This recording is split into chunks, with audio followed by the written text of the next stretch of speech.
Ja räägime veel siis ühest kihist, mida me tavaliselt teha tahame. Ehk kui data access layer on selline selge asi, mis peaks ju siis tõesti tegelema ainult meie andmetega. Ehk siis kui data access layer'is on meie unit of work ja repositooriumid, siis kus me kõik ülejäänud asja paneme. Ehk tavaliselt kui rakendus hakkab kasvama, siis me niisama lihtsalt ei pääse, et meil oleks ainult data access layer. Jah, selline on ju tüüpiline ärirakendus, võib-olla sageli vähemalt alguses ongi selline puhas kruud ja andmebaas, siis ei ole ka sellest muudest nagu kihtidest asja, aga nagu see asi hakkab kasvama suuremaks, nii see enam niisama lihtsalt ei lähe. Ja siis on meil tavaliselt mingisugune lisakiht selle otsas, kui läheb hästi, siis on ainult üks kiht, kui läheb vähe kehvemini, või kas on kehvemini, aga projekt on suurem, ehk läheb paremini, tööd rohkem, siis neid kihte hakkab sinna ka tavaliselt juurde tekkima. Olen ka näinud selliseid 5, 6 ja 7 kihilisi leiutisi vastavalt vajadusele. Aga ilma asjata need teha ei tasu. Aga jah, mis siis tüüpiliselt meil juurde tuleb, on siis business logic layer, ehk tüüpiline rakendus näeb välja selline ütleme siis nagu 4-kihiline domeeni mudelid ja kogu selline baas nagu infra seal ümber on ju. Selle otsas siis DAL-i kiht, BLL-i kiht ja kõige peal siis lõpuks mingisugune UI kiht. Ehk kõik siis repod, asjad, entity framework, domeen, MVC on meil kõik juba läbi käidud ja repositooriumid, nii kaua kui meil tõesti loogikat palju ei ole, on siis nagu fine sinna kontrolleritesse toppida, aga lõpuks siis enam ei taha nii hästi välja tulla. Ja aegalt on meil vaja siis mitmed repositooriumeid risti-rästi igast asju teha ja siis tõesti läheb käest ära. Ja ka küsimus on ju, et mida me repositooriumitest tagastame, kuidas me andmetega tegeleme, kuidas me kuskilt kõrvalt mingist muust andmeallikast andmeid juurde võtame, kõike muud taolist on ju, läheb paljuks. Ja ka siin nüüd sellel kursusel teeme me ühtepidi MVC veebi ja teistpidi siis ka REST-i teenused, eriti kui tõesti proovida korraliku kliendi veebi teha ka MVC-s ja siis teha REST-i teenused, et sinna vastu JavaScript kirjutada, mis korraga selgub, et MVC kontrollerid ja meie REST-i kontrollerid on ikkagi väga ühesugused. Ainuke vahe on siis selles viimases UI kihis. Ja nagu siin hakata koodi ühest kohast teise kopeerima, nii saab kohe aru, et seda asja võiks teha kõike nagu ikkagi ühe korra. Ja lõpuks siis kõik nagu muud igast asjad, validatsioonid, logimised, versiooniseerimine, kõik muu taoline on ju, kõik see hakkab kontrollerites kasvama. Ja eesmärk on siis ikkagi kontrollereid teha nagu puhtalt, ehk siis clean controllers või üldse clean code on siis suur eesmärk, mida me üritame programmeerimises saavutada. Ja siin siis niisugune näide on ju, kuidas näeb välja kontroller oma unit of work'iga, ehk siis DAL-i kiht on olemas, aga siis meil igasugust asja veel siin nagu ümber. Iseenesest see näide siin teil kõige õudsam välja ei näegi, aga eks ta vaikselt tahab nagu kasvada. Ehk siis igasugune mappimine, validatsioonid, mingisugused kõrvalefektid, kõike muud on siin nagu pilla-palla nüüd nagu laiali. Ja kui me teeme siis veel REST-i siia kõrvale, siis seal tuleb kõike seda sama asja uuesti teha. Ehk tahaks sellest kõigest lahti saada ja seda ainult ühe korra teha. Ehk siis tavaliselt selline tüüpiline lõplik, ütleme selline üsna enamik rakendusi näevad siis välja sellised. Meil on andmebaas, meil on repositooriumi kiht, meil on teenuskiht ja lõpuks on meil siis UI kiht siin kõige viimases otsas. Ja siin siis võib igal pool mõtelda, et mis siis need siit ühest kohast teise liigub, kas need on siis domeenimudelid, on need mingisugused ümber mapitud TTO-d ja kui palju ja mis kihis me neid siis ümber mapime päris täpselt on ju. Aga tahaks saada selle kontrolleri puhtaks ja siin nüüd sama näide sellisest nagu puhtast kontrollerist, et kus meil nüüd enam ei ole mitte unit of work, vaid on mingisugune person service ja person service tegeleb siis kõige sellega, millega tema siis peaks nagu tegelema. Ja kontroller näeb siis ilus välja. Nüüd edasi on ka olemas sellised lisamustreid nagu data access object, millele võib ka keerulisem mõtelda ja see on eri keskkondades eri tähendusega, mida siis see data access object parasjagu teeb.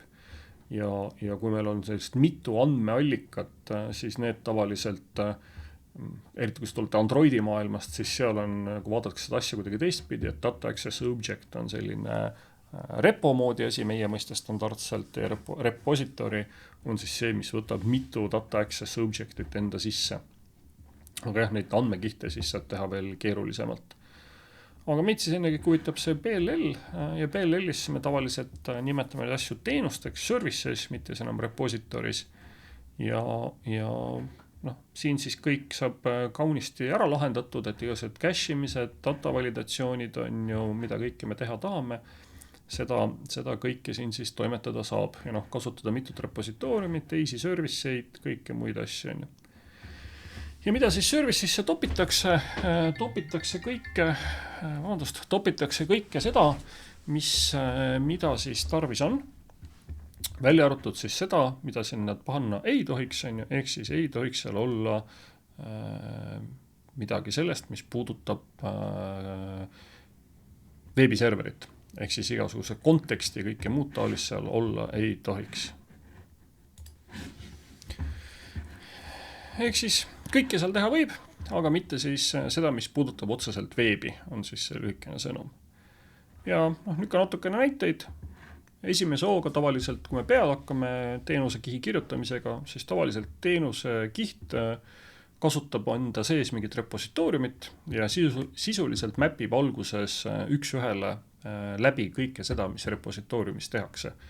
Ehk esimese hooga tavaliselt tundub see teenuskiht hästi nagu mõttetu, et midagi me seal ei tee, aga siis aja jooksul hakkab sinna see loogika kasvama ja siin on elu lihtsalt õpetanud, et seda lõpuks on varem või hiljem tarvis. Ja lõpuks ka siis, mis siit ja nüüd korraks vahel on ju, et ka teenuskiht, kuna all olevad repositooriumid teevad on ju unit of work'i, siis tavaliselt peab ka teenuskiht siis unit of work'i tegema. Isiküsimus, kui hästi meie ees ei seal lõpuni õnnestub. Ja mingisugune interface on ju, ja siis selle implementatsioon, siin me siis juba võtame teenuses unit of work'i endale sõltuvusena sisse ja siin siis teeme kõike seda, mida me iganes vähegi teha tahame ja siin on juba nüüd näha ka mingisugused mäppimised ja igased muud niisugused asjad on ju, kuidas siis need TTO-d või olemid siis ühes kohas teise, ühes kihis teise mäpitakse. Ja siin siis igased näha on ju valideerimised ja kuidas me siin peame mõtlema selle üle, kuidas me oma valideerimisvigu tagastame, kas see on kohe mingi exception või me tagastame mingisuguse objekti hoopis, mille sees on kas vead või siis positiivne tulemus. Kumbki lähenemine ei ole otseselt õige ega vale. Ja muus osas näeb teis välja üsna nagu reposarne, lihtsalt siis siin on siis niisugust repoloogikat, või mitte repoloogikat, aga repoloogika kasutamist ja siis äriloogikat, igasugused TTO-de tegemine, mingite väliste asjade väljakutsumine, kõik muu taoline. Ehk see on siis siin kõik nagu olemas. Ja eks ta tuleb siis samamoodi panna siis kirja sinna dependency injection containerisse. Ja tõesti veel kord siis, mida siis ei tohiks on ju PLL-i toppida, on kõik see, mis puudutab ülemiskihti.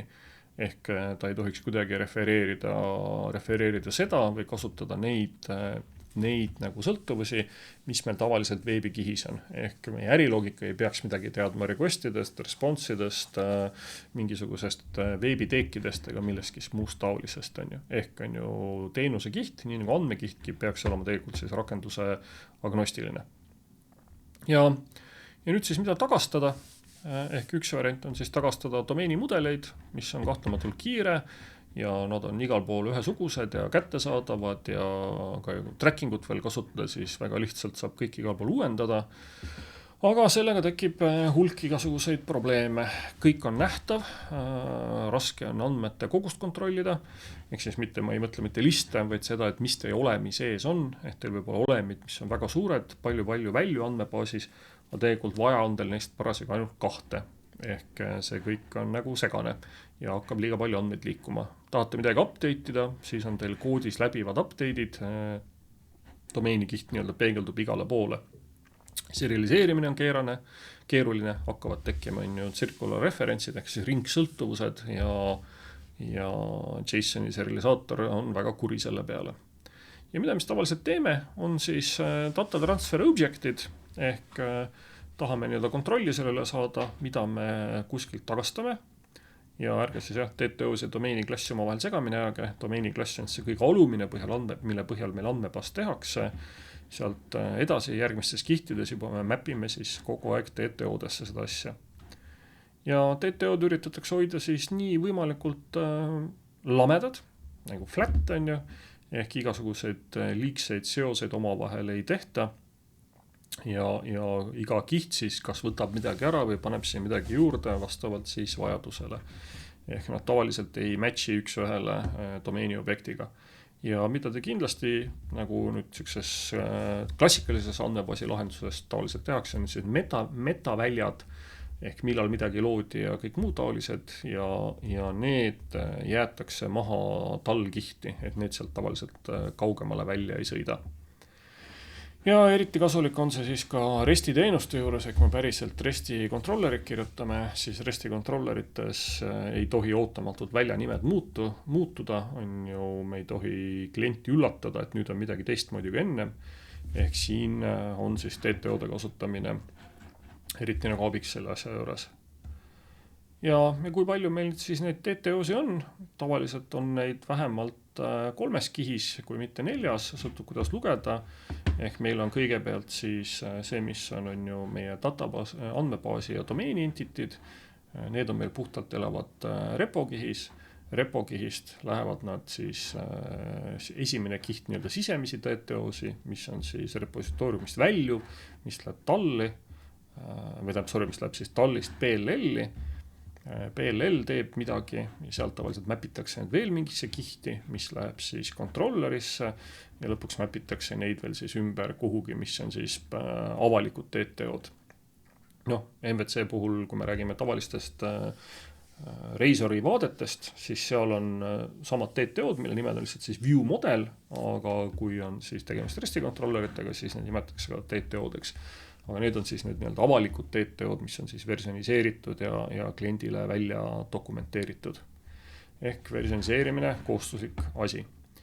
Ja nüüd, kui need TTO-si siin nüüd ühes kohas teise on vaja kogu aeg liigutada ja mappida erinevate kihtide vahel, siis 2 varianti tavaliselt, kuidas seda teha, on siis kas nii-öelda manuaalselt mappida, siin saab igast nagu toredaid meetodeid kasutada, nagu factory meetod, ehk teha mingisugused spetsiaalsed klassid, mis seda mappimist meile teevad, kus tuleb aga nagu kogu see asi siis käsitsi valmis kirjutada.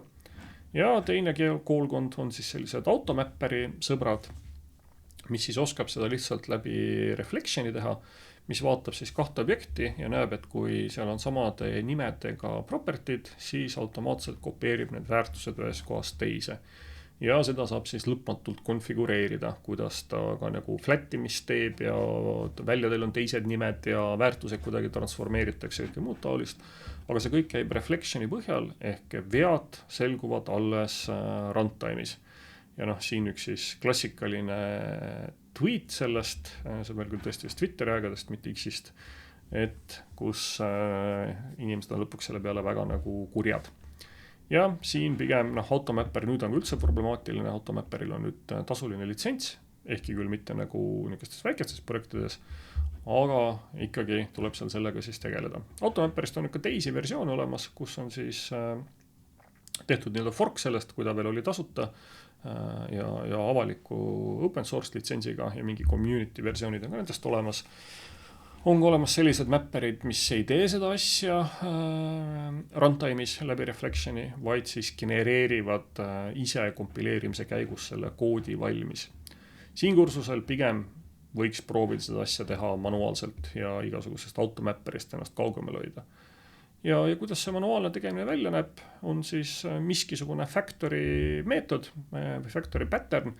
Seda võib igast 7 moodi erinevalt mõelda, kuidas seda lahendada, aga sisuliselt taandub see sellele, et meil on siis mingisugune klass, kus meil on staatiline klass, kus on meil staatilised meetodid, mis siis oskavad ühest kihist teise mappida. Ja siin on siis selline tsentraalne haldus on ju, ja lihtne neid mappereid parandada ja vaadata, kuidas midagi seal tehakse. Jällegi, need saab kõik katta interface'idega vastavalt vajadusele, ütelda, et see on meil mingi interface'i põhine asi ja kõike muud taolist teha, et kuidas seda kontrolli all hoida. Ja jällegi, mida see PLL meile annab, nagu kõik siin eelnevat juttu on olnud, on siis just nimelt testimine, ehk jällegi kõike on lihtsam proovida, kõike järgi testida ja tänapäevasel AI ajastul on ju, kui me kogu seda koodi kõike nüüd genereerime, siis ei ole neid teste ka keeruline kirjutada ja kõikidest, seda vist oleme küll korduvalt juba siin ja seal rääkinud, et see esimesed 1000 rida määrab meie projekti edaspidise käekäigu ja kvaliteedi just nimelt AI-d kasutades. Ehk kui siis neil selline baaskihid ise käsitsi valmis ehitada või ka AI-ga valmis ehitada, aga neid siis väga põhjalikult kontrollides ja suunatas kogu seda asja, siis edasi läheb kogu see elu nagu palju ilusamaks ja palju testitavamaks ja PLL koos AI-ga või ütleme AI siis PLL ja talli otsas suudab siis sama mustrit jätkata. Ehk see kõik siis läheb nagu toredalt. Ja siin on ka nüüd küsimus, kas seda on alati tarvis? Ei, kindlasti mitte. Ja kas see võtab liiga kaua aega, et seda implementeerida? Võtab küll. Ehk kui te teete nagu oma esimese rakenduse, mida te kasutate täpselt 3 päeva ja siis ära viskate või mingisugust demo teete, siis seda kindlasti kõik ei ole vaja. Aga minu valus kogemus on õpetanud, et kõik need rakendused, mis vähegi midagi nagu justkui väärt on ja millest võib-olla keegi on ka lõpuks mingi raha maksnud, tahavad ikkagi elus püsida ja ei taha kohe üldse mitte välja surra. Ja siis kõik need kihid ja asjad muutuvad varem ja hiljem vajalikuks või siis kui nad alguses tundusid väga ebavajalikud, siis korraga mingist hetkest nad tunduvad väga kasulikud.